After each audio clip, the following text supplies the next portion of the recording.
Gauranita Jaya Gauranita Jaya Gauranita Gauranita Gauranita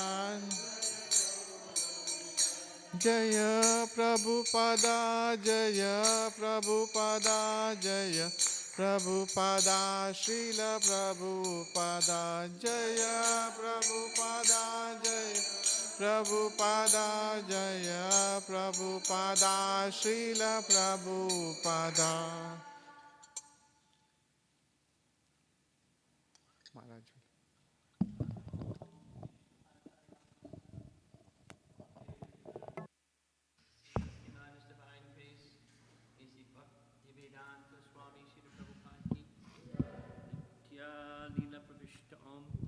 Paramahansa Parivinakacharya Astatara Satasi Srimad His Divine Grace Srila Bhakti Siddhanta Saraswati Thakur Prabhupada Ki Ananta Koti Vaishnavrinda Ki ISKCON Founder Acharya Srila Prabhupada Ki Namacharya Srila Haridas Thakur Ki Prem Se Kaho Shri Krishna Chaitanya Prabhu Nityananda Shri Advaita Gadadhar Shivasari Gaura Bhakta Vrinda Ki Shri Shri Radha Krishna Gogopila Shamakund Radha Kund Giri Govardhan Ki Shri Vrindavan Dham Ki Shri Mayapur Navadvip Dham Ki Shri Jagannath Puri Dham Ki Gangamayi Ki Jamunamayi Ki Tulsi Devi Ki Bhakti Devi Ki Shri Harinam Sankirtan Ki Brihat Madanga Transcendental Book Distribution Ki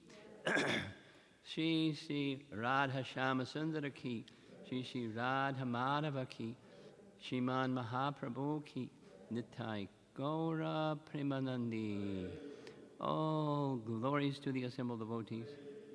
All glories to the assembled devotees. All glories to Shri Guru and Shri Gauranga.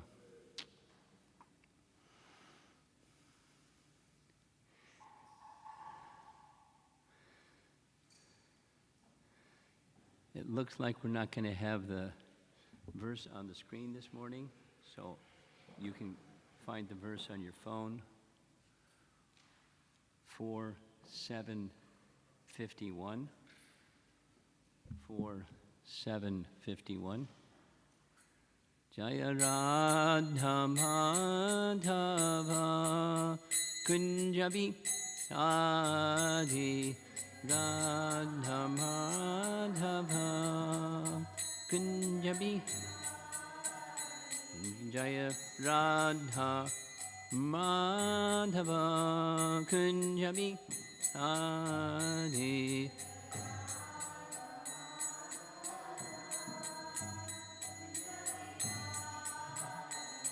Gopi Janaballabha Girivratadi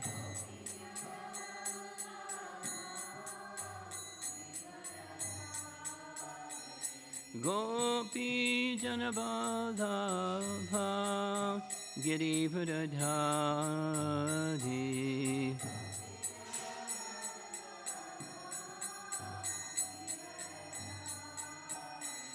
Yasadanandana Brajajanuranjana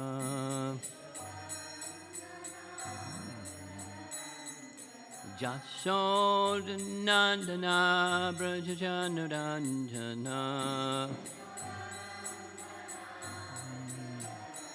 Jamuna Tirabhana Chadi Jamuna Tiravana Chadi Jaya Radha Madhava Kunjabihari Jaya Radha Madhava Kunjabihari Jaya Radha Madhava Kunjabi Adi Kunjabi Go Gopi Janabalabha Girivadadhari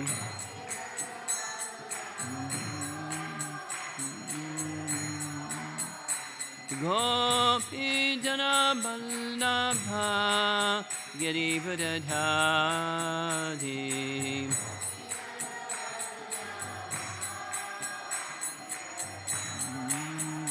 Jasodanandana Brajajanaranjana Jasodanandana Brajajanaranjana Jamunatiravana Jadi Jamuna Tiravana Jati Jaya Radha Madhava Kunjabi Hadi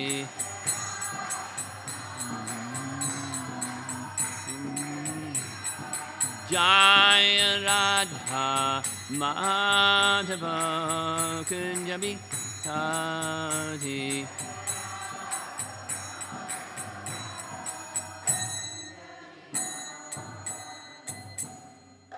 Jayom Vishnupad Paramahamsa Parivedagacharya Astatarasatasi Srimad is Divine Grace Sri Bhakti Vedanta Swami Srila Prabhupada Ki Ananta Koti Vaishnava Vrinda Ki Grantaraj Srimad Bhagavatam Ki Gora Premanandi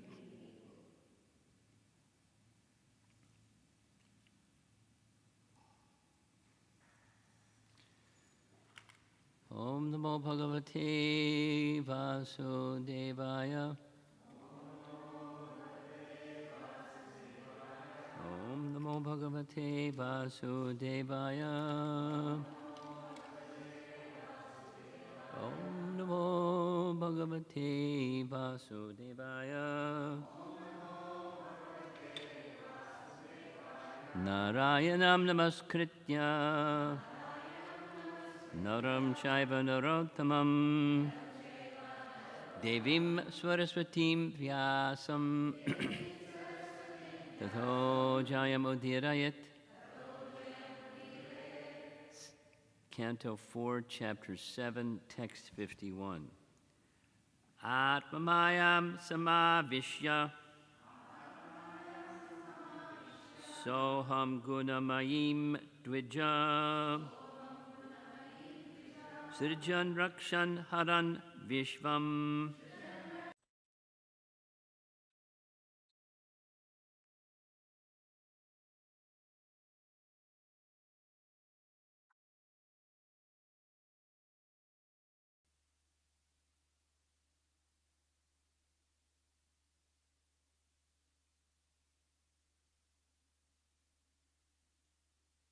Haran Vishvam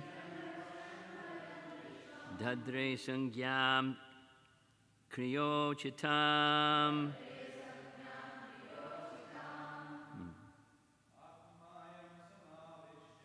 Atmamayam Samavishya Soham Gunamayim Dvija Srijan Rakshan Haran Vishvam Adre Sangyam Karochatam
Atmayam, my energy. Samavishya, thank you. Entered. Saha, myself. Aham, I. Gunamayim, composed of the modes of material nature. Dvija, oh, twice born Daksha. Srijan, creating. Rakshan, maintaining. Haran, annihilating. Vishvam, the cosmic manifestation. Dadre, I caused to be born. Sangyam, a name. Kriya uchitam, according to the activity. Translation, the Lord continued, my dear Dakshadvija, I am the original personality of Godhead, but in order to create, maintain, and annihilate this cosmic manifestation, I act through my material energy. And according to the different grades of activity, my representations are differently named.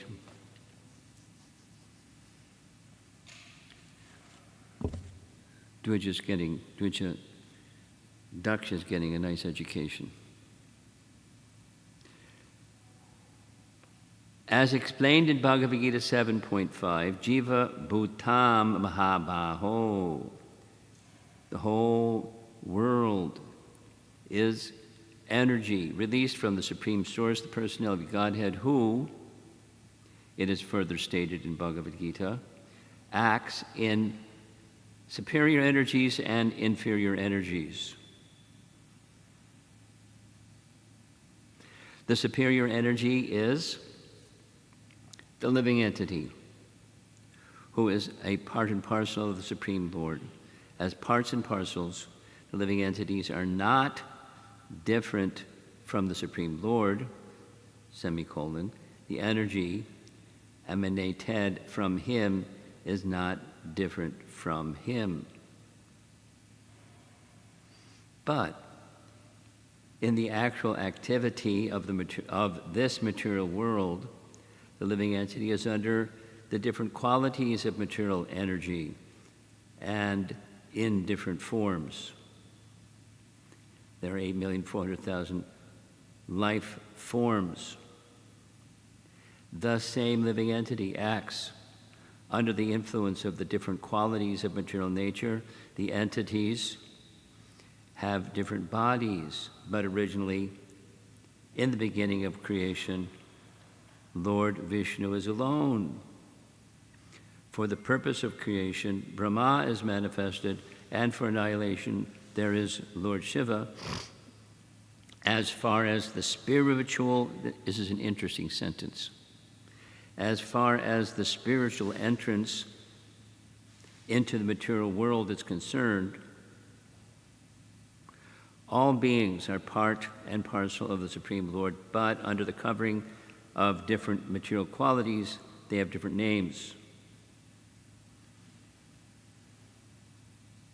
Lord Brahma and Lord Shiva are qualitative incarnations of Vishnu as guna avatars, and Vishnu, with them, accepts control of the quality of goodness, semicolon. Therefore, he is also a qualitative incarnation like Lord Shiva and Lord Brahma.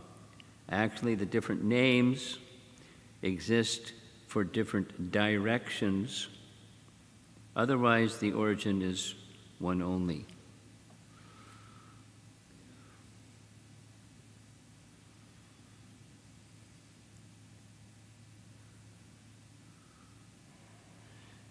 A little intricate. For some persons, maybe a little complicated.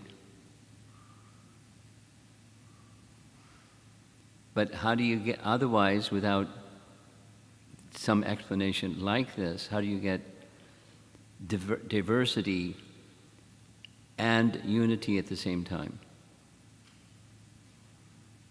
So the principle is simple. There's one source. From the one source which contains everything and is everything, so many things are emanation from that source. And the relationship between the things that emanate and the source, there's a difference and unity at the same time. Unity in the sense they're from the source, and therefore not different, because they're from the source. Within that source is everything, and for the purpose, so this is Vishnu describing to Daksha the process of creation, or the aspects of creation. So in the beginning, so it's cyclical, but in the beginning, at least one part of the cycle, there's just Vishnu. Of course, Vishnu has his origin also, but there's Vishnu, and then for the purpose of creation, things start to move. Vishnu expands. For the purpose of creation, Brahma and Lord Shiva are most important, qualitative creation and annihilation, and then the maintenance, Vishnu. So he then, as the source, also serves a double function as the qualitative maintainer of goodness. So he's a guna avatar as well as the source of the guna avatars. So it's a function, the maintenance function, mode of goodness maintenance function.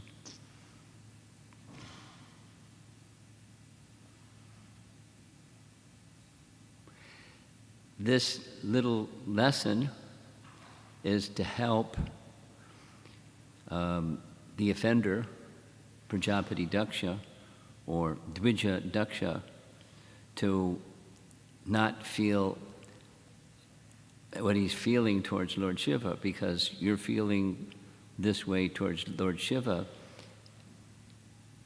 implicitly is a feeling towards me, because he's my guna avatar. Thank you. And your animosity towards him, for whatever the motivation, it means animosity towards me, so please don't do that. But he's not saying it quite like that. It's just the philosophical background. I mean, he could just say, please don't offend Lord Shiva. You're going to make a mess. There's consequences.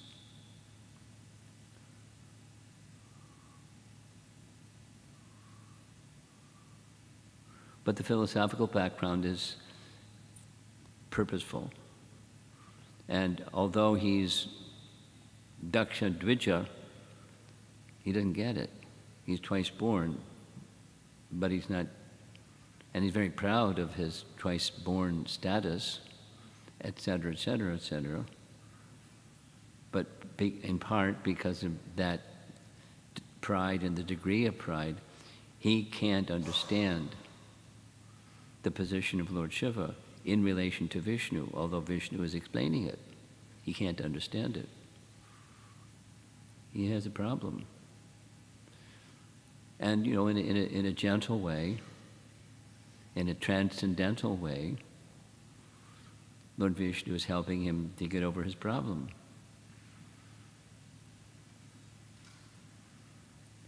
But Daksha is stuck. You know, the I and mine. This is my daughter, my daughter's married to that guy, and that guy is, you know, blankety blank blank.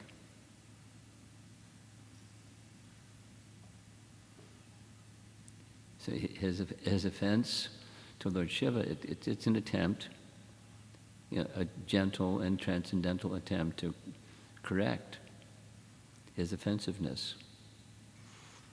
You know, the offense goes to Lord Shiva, and what is being said here is, it's going to me, because he, Lord Shiva, is my guna avatar, and therefore, in one sense, in one of the non-different senses, He's to be respected as I am to be respected. And there's consequences for disrespect. Now, as it's true on that level, it's true on any level. It's the same Vaishnava etiquette seminar on respect. And disrespect is, there's degrees of it, but it's rooted in envy of the Supreme Person. You correct that envy of the Supreme Person problem, you corrected material existence. And if you don't correct that essential problem, material existence will perpetuate, and it gets really complicated.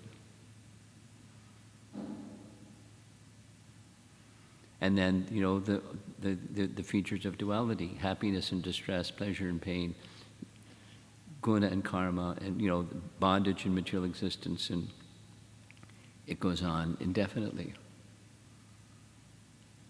It's a nice philosophical question.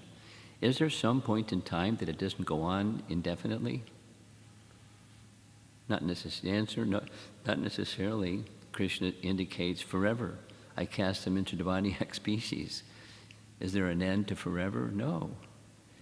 Unless there is an end to forever, if. And then that if has its gradations.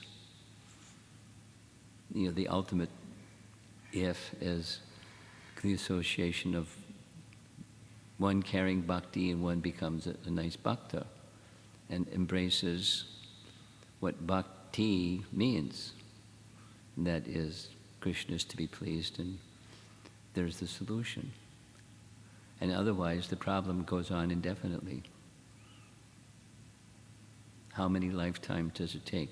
Is it simply just a matter of enough lifetimes, and eventually one will escape the bondage of repeated birth and death? It's not a matter of number of lifetimes. It's not a matter of modes of nature. It's a matter of bhakti. So it's nice. Recognition of bondage is a starting point. But then what's the option rather than bondage? There are different suggestions, and then isms corresponding to those suggestions. And people live their life, at least for some period of time, according to those isms. And then they can change those isms to another ism and so forth. Therefore, it's Prabhupada's dislike of the word, or the definition of religion is a type of faith. Because faith not only faith does change over time. For one person or for groups of persons and cultures, and faith does change. And there are things that, or personalities that shape faith.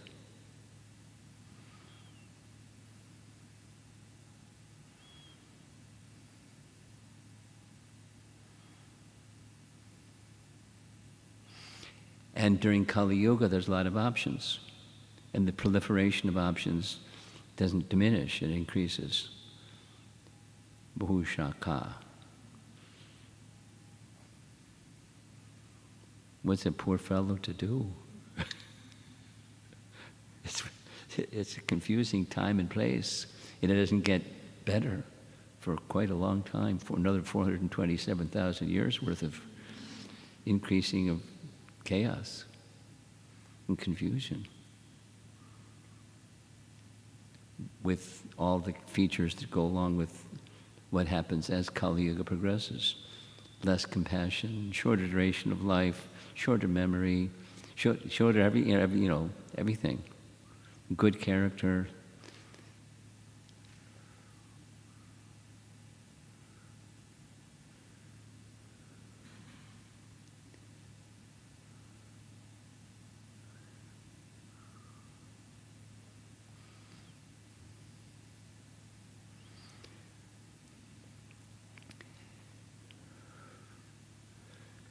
therefore, this Srimad Bhagavatam is so merciful, it's so important to our great acharyas that are so elevated spiritually and simultaneously so great for the rank and file of people, and thus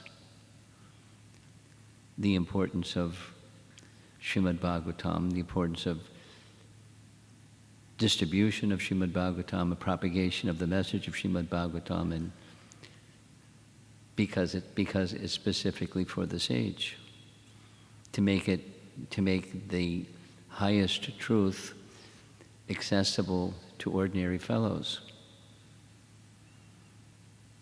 in easily understandable language. Or Bhakti Siddhanta to Prabhupada, if you ever get money, print books.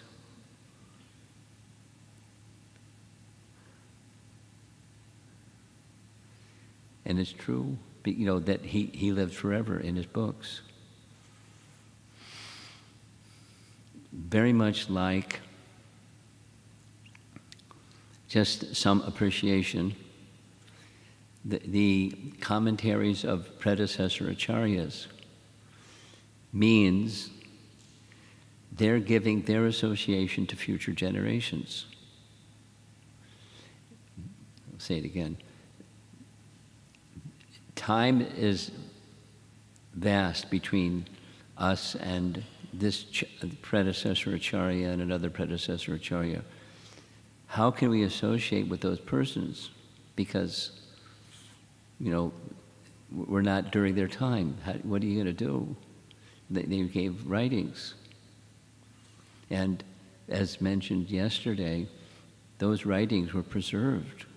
Compliments of Jiva Goswami, at least the 6 Goswamis, and then other methodologies of preserving commentaries. And so we can associate with the person through their commentary. And it's one level, it's just concepts or words or ideas. But behind those concepts and words and ideas is a person and a personality, and one can be, intimately in association of such personalities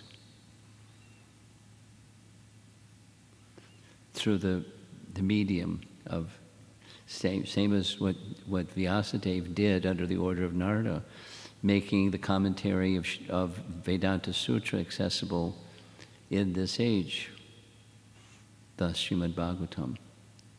One can associate with Vyasadeva, and then through Vyasadeva, Shukadeva Goswami, and Maharaj Parikshit, and Shonaka, and Sutta Goswami, and one can associate with these personalities. Initially, it's conceptual,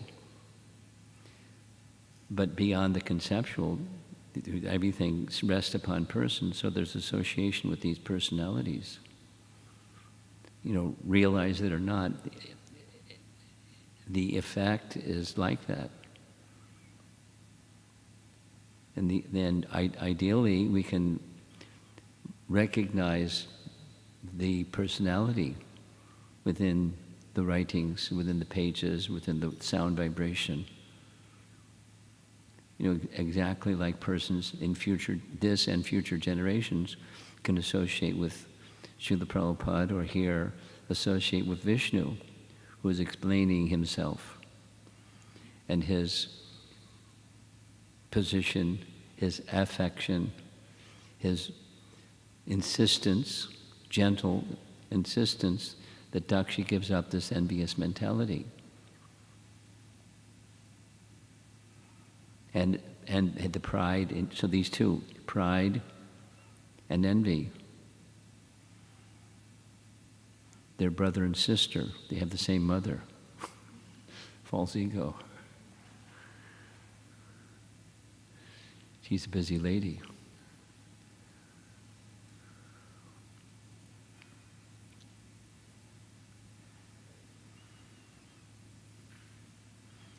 And then the remedy or the antidote to that difficulty.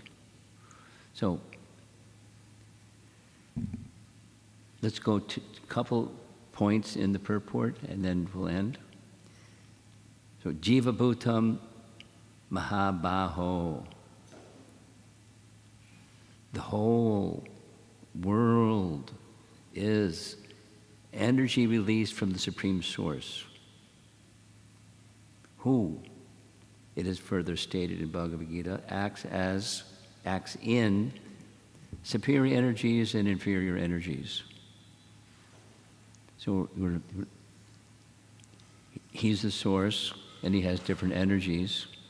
So there's two that are named, but there's three primary, and then you could say unlimited, Parasya Shaktir, so spiritual, material, and marginal. And he acts through them. They're his, and he acts through them. So the things that are happening through those three are him, or his actions remotely arranged, sanctioned by him. Upadrashta Anumanta.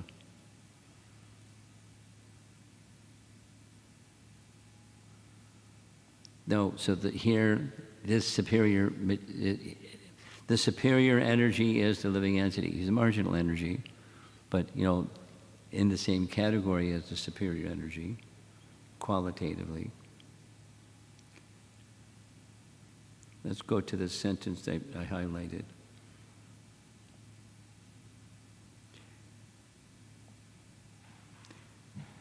As far as the spiritual entrance into the material world is concerned, so that spiritual entrance is referring to the living entities, all beings are part and parcel of the Supreme Lord, but under the covering of different material qualities, they have different names. So names are just identifying their function within the material energy. Just like, names of someone, or names of Krishna, or, names. It's indicating a certain capacity. It's like the statement, the Lord has no name, but he has unlimited names. And names, the unlimited names, are according to his unlimited qualities. So names are assigned to qualities and relationships, and therefore it's highlighting, names are highlighting a specific feature of the unlimited. But it's not a feature, it's it's a personality that manifests himself in these different ways, in different forms, different qualities, different relationships. It's all the Supreme. That's, names of Krishna. And then there's his material creation, because that's how this little section is describing. I'm the original personality guided, but in order to create, maintain, and annihilate this cosmic manifestation, I act through my material energy. So the material energy in the creation of the material energy in the material world is not separate from, although it's not identical with, one being the source and the other being that which is emanated from the source. So, one can get perplexed, or okay, I got it, and then the energy starts to move and you get perplexed again, real fast. And the light goes on and said, what happened? I got perplexed again.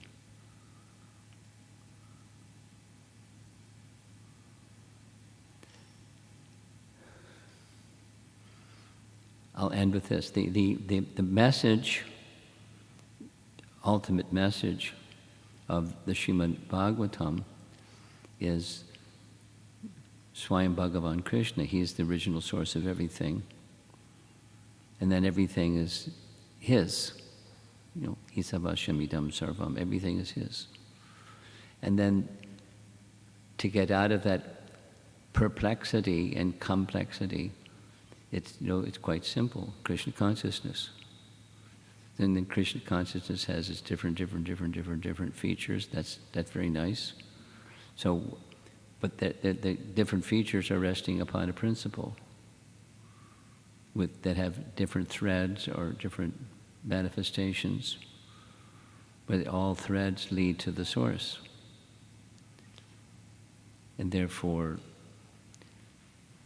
Krishna Bhakti is to say, Vyavasayatmika bodhi ekeha kurunandana. Stay fixed in the contemplation of hearing and acting and living for the pleasure and satisfaction of the source, Krishna, the Supreme Person. And if that, to the degree that that is established is as one's way of life, then the path out of the complexity into the path of eternal activity in relation to the Supreme, the path is open. And there's, different twists and turns and complexities along the way, but that's okay.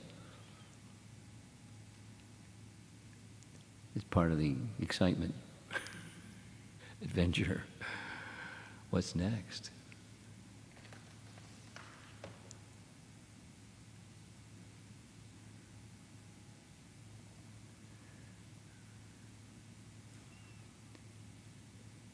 It's a very nice I end with this. It's a very nice presentation on Lord Vishnu trying to help poor Daksha, to get your act in order.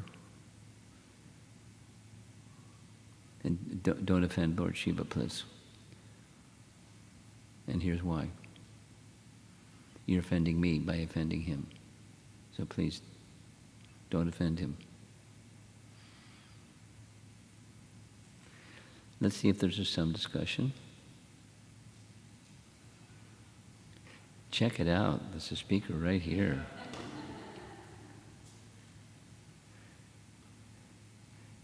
Premananda, did Subal finish everything yesterday? No. There's a part that's missing and he didn't get the part. The cable.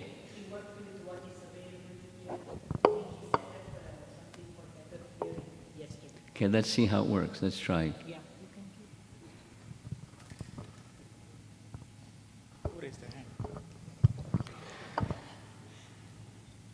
Hare Krishna, Guru Maharaj. You're talking about perplexity. That sentence, as far as the spiritual entrance into the material world, Yeah. I thought I was understanding you, but then it got a little muddled. So I want to confirm my understanding, or at least the way I understood that sentence was, that sentence refers to the entrance of the jiva into the material world, Yes, right? that's correct. Okay. So my next question is about envy. Long time back, a devotee told me, we are envious of Krishna and that's why we are here in the material world. It's Bhagavad Gita. Right. So I was thinking, when I look around, envy comes, or at least I can perceive envy in my heart when there is something comparable. Like for instance, if I sing, I might be envious of somebody who's a better singer. But I'm not an artist, so therefore I don't envy who is an artist. And I was thinking, Krishna is completely in a different league than me. How, there is nothing comparable. How is there envy in the heart? It just... Oh, it's easy.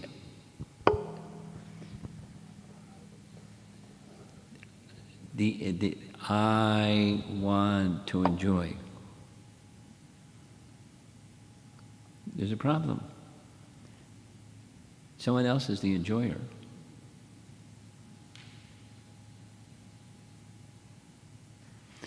Living entities, being part and parcel, have qualities like. Envy is, I don't want to be like, I want to be the enjoyer. Numero uno.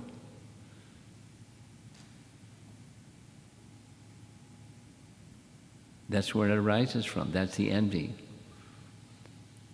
They have a competitor enjoyer.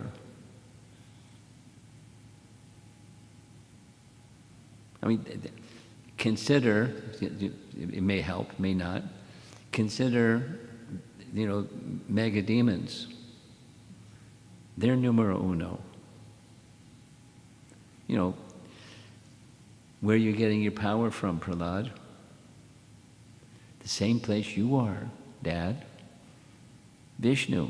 Oh, Vishnu. It's envy. I'm a competitor. I'm numero uno. You're saying he is? And he's the source of my power and your power? He's number one? I'll kill him. That arises from envy, and that, it gets worse and worse. So, but the starting point is, I want to be the enjoyer. It's pretty simple. I'll tell a little story, maybe make it easier. Once upon a time, I was visiting in Tennessee. And regularly I went to a place in Tennessee, Nitai Gaurasundar and his wife Matsya in Tennessee. And there was a family that lived over there, and they came to those programs, a long drive. They wanted to host a program in their place. So can you come? Yeah, sure. But it's all new people. It's okay. So can you do a 101 class? Sure. And I knew they said, how many people coming? 30. You heard the story. A handful will come. And then when it's time for prasadam, everybody will come. No. They promised me they're friends. Okay. So so the story goes, the 101 class, I knew how to, at least one of the ways to do a 101 class is you give class to the kids. So I had the kids sit up front. And, there was enough kids to, just address the kids. And the adults were seated behind. And so, okay, I'm going to ask you guys a quiz. You ready? Yeah. But you got to raise your hand. So, I started asking the question, and their hands were up before I even finished the question. They were very enthusiastic. So the question was, you've heard this before. I'm a living entity, and I've entered into this material world, and I'm trying for happiness, and it doesn't work. So I go a different direction, and it doesn't work, and go through many, many lifetimes, and it doesn't work. And eventually a little light goes on that says, you know what? I wanted happiness, and I'm not getting happiness. So, and here's the question. Why not just do a U-turn and go back to where you came from?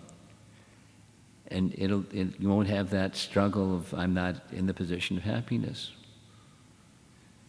So, they all stopped the program of raising their hand. They just blurted out answers. So I finally called on, there's one little girl in the front, and, I called on her. She raised her hand. So her answer was, I forget exactly what her words were, but something like, I need to I want to and I must recognize that Krishna is the enjoyer, but I want to enjoy. And I said, you must be reading Prabhupada's book. She said, yes. That's the problem. I want to be the enjoyer, but I can't go to the position where Krishna is the enjoyer because I'm holding on tightly. Then another young fellow says, the spirit is willing, but the flesh is weak. same thing, I want to be the enjoyer. My false ego is getting in the way of that position of surrender, and it's stronger than me. So those aren't exactly the words, but it was two very different, sounding somewhat different, but actually the same answer. So that's your question, that you weren't happy hearing the answer, or you wanted to hear something more or different or something. It's quite simple. Stubborn obstinacy. Krishna is my competitor.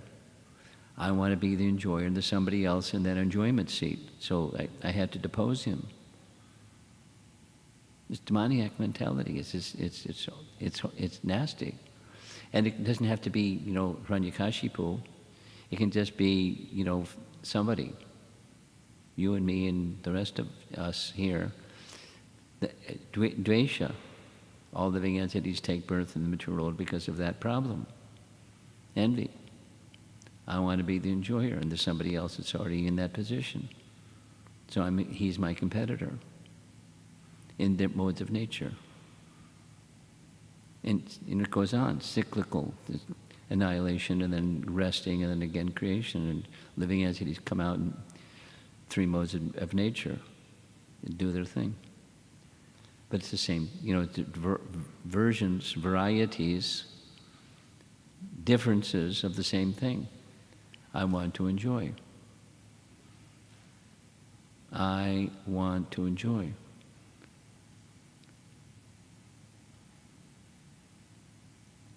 And even if I reach the state, so back to the question I asked the kids, supposing I'm not enjoying, I made a wrong decision. So when you make a mistake in math, you go back and start from scratch.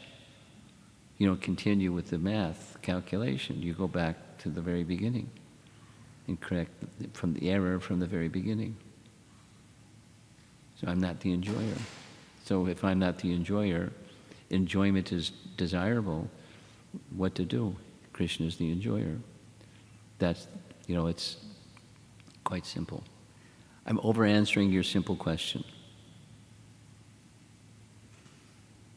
Someone else? Yes. Hare Krishna, Guru Maharaj. My question is that from yesterday class, there's three kind of devotee, like Kanistha, Madhyama and Uttama. So do they get same consequences of the offenses or different? Well, I don't know what you're asking. For every action, there's a consequence. Yeah. And according to one's position, there are different consequences. Okay. So, does that answer your question? Yeah. Yeah. Means all Kanistha get the same consequences of the same offenses or different? Ooh. Same. You're confusing me. I'm a Kanishta, and I want to enjoy, but I'm doing a little bit of course correction, and I want to acknowledge that really Krishna is the enjoyer, but I haven't developed that understanding and way of life yet, but I want to move in that direction. That I'm a Kanishta. Now your question has to do with offenses. Yeah. So, and I'm this Kanishta doing stuff that's, that should not be done, and not fully doing what should be done, because that's my Kanishta position. There's consequences. And, part of the consequences, it's going to take a while for me to go beyond the Kanishta position to the next to next. And then here's a teaching I don't repeat too often, but in the Gaudiya Math, they have this nomenclature. There's Kanishta, Kanishta, Madhya Kanishta, Uttama Kanishta. Kanishta Madhyama, Madhyama, Madhyama, Uttama, Madhyama. So they're great subsets of. No, the focus is offense. So if by conditioning I do something that's might check the box and it's in the category of offense, it's that there's less of a consequence if I am in the Kanishta position, because it's just part of being in the Kanishta position. I stay longer in the Kanishta position because of the offense. Or in the Uttama position, its offenses have reduced. And the consequences of those offenses have reduced because the offenses have reduced. But there may be some residual tendency for. And so there's consequences that are less than the stage of perfection. Does that answer your question? Yes, Maharaj. Thank you very much. Okay. Chuan Jivana.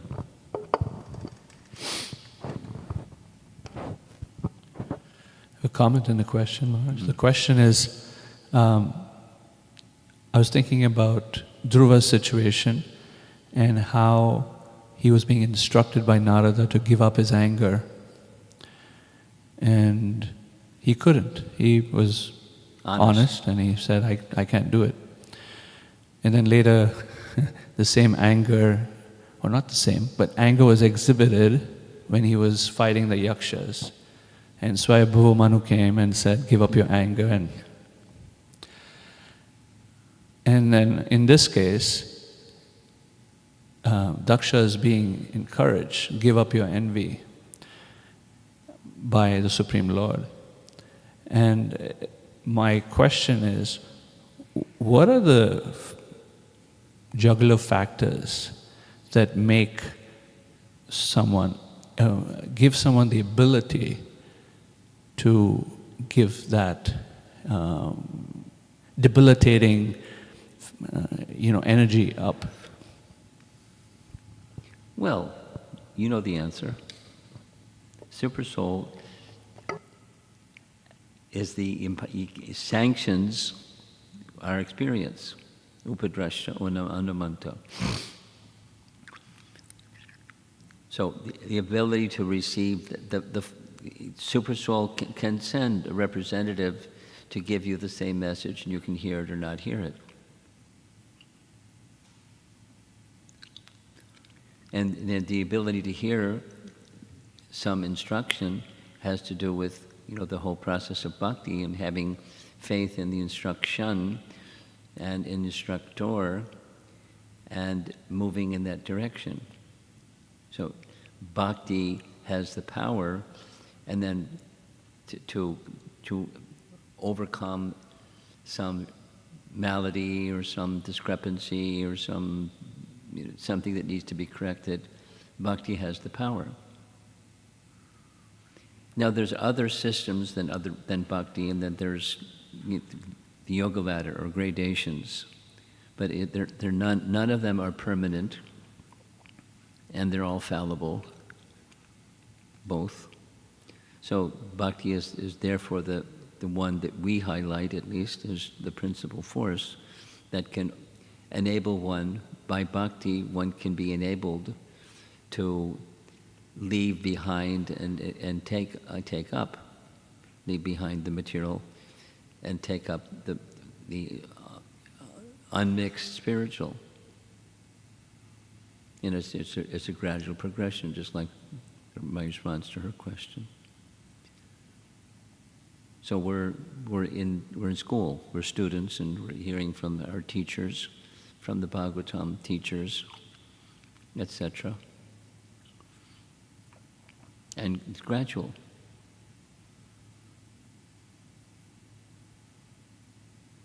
Based upon how aptly or appropriately we're applying the bhakti principle in our life. It's okay? More? I was going to make the comment that, how you're describing that we can associate, that's quite enchanting actually, that we can associate with past acharyas through their writings. Yeah. And I remember, gosh, many years ago where you guided some of your disciples to, when you read Prabhupada's books, read Prabhupada's purport, to say, before you read the purport, say, "My dear," your name, "please accept my blessings," and then the whole purport, and then your ever well-wisher, Srila Prabhupada. And it makes it such a personal process to read Prabhupada's books that way, that it's very different than trying to intellectually grasp the content. I don't remember doing that, but I'm sure I did it. Because and each person is going to hear or receive the purport differently, or to some shades or degrees or refinements. It's going to strike their heart a little differently, but to the degree to which it strikes their heart, that's the predecessor acharya reaching the heart and touching the heart. And then,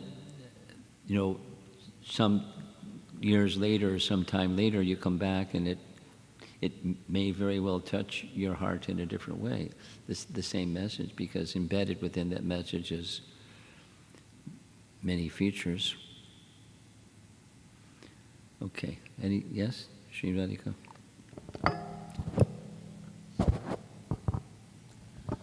Guru Maharaj, I was experiencing fear last night when you were listing out the long list of offenses from Madhurya Kadambini.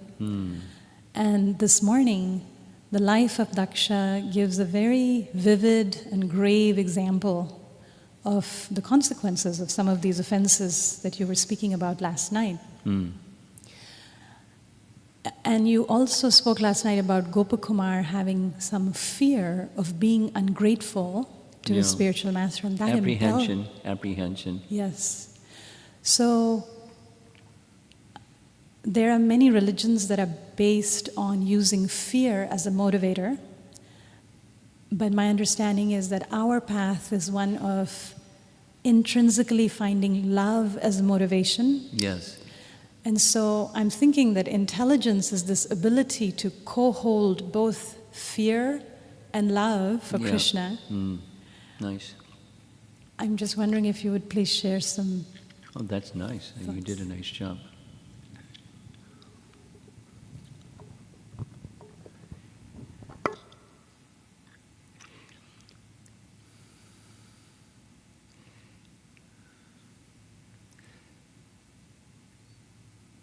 Our acharyas explain, Prabhupada's one in particular, that motivating people by the intimidation force method is not sustainable.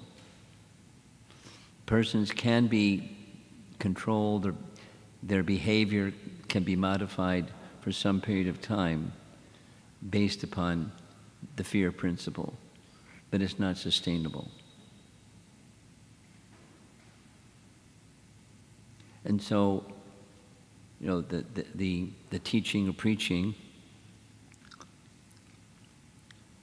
emanating from the fear principle, it's not sustainable. It may help some people that need a whack in their head or something to, sit straight or behave nicely and don't do nasty stuff.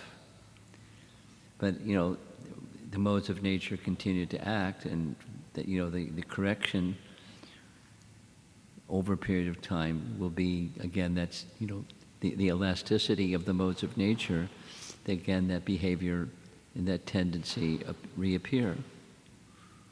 So lifting the influence of the modes of nature is the solution, not just the fear principle. If you don't, you're going to get whacked. Which is true. Just take offense against a Vaishnava. Going back to the offenses. There's consequences. The consequences are inexorable. You can't avoid it. You offend, there's remedies, but there's impressions from those offenses, and they may linger even after you've done some course correction, etc., etc. So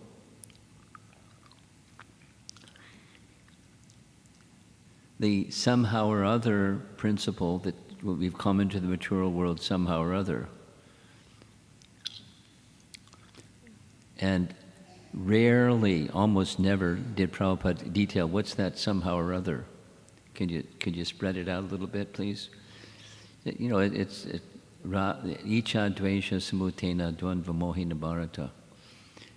So it's the envy principle. Therefore, it's so important. So, how to get rid of envy? And that's the Bhagavatam teaches us, and our acharyas teach us, and the course correction. Put Krishna at the center, Krishna's pleasure at the center, and keep it there.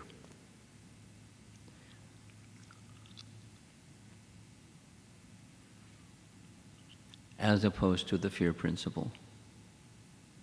You're going to get punished if you don't sit straight, or if you talk out of turn, or if you have a behavior that's not an acceptable behavior. You're going to get spanked. So behave nice.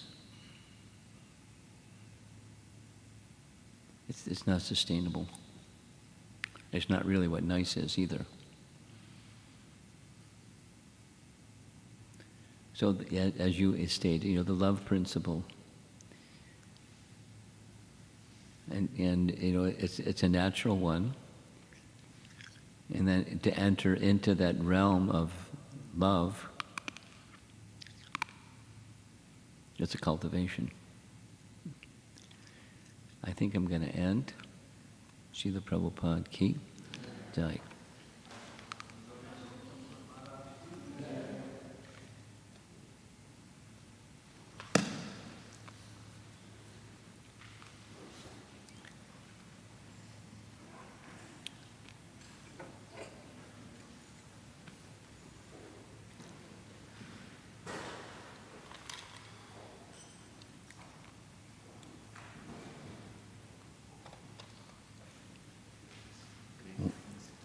Oh.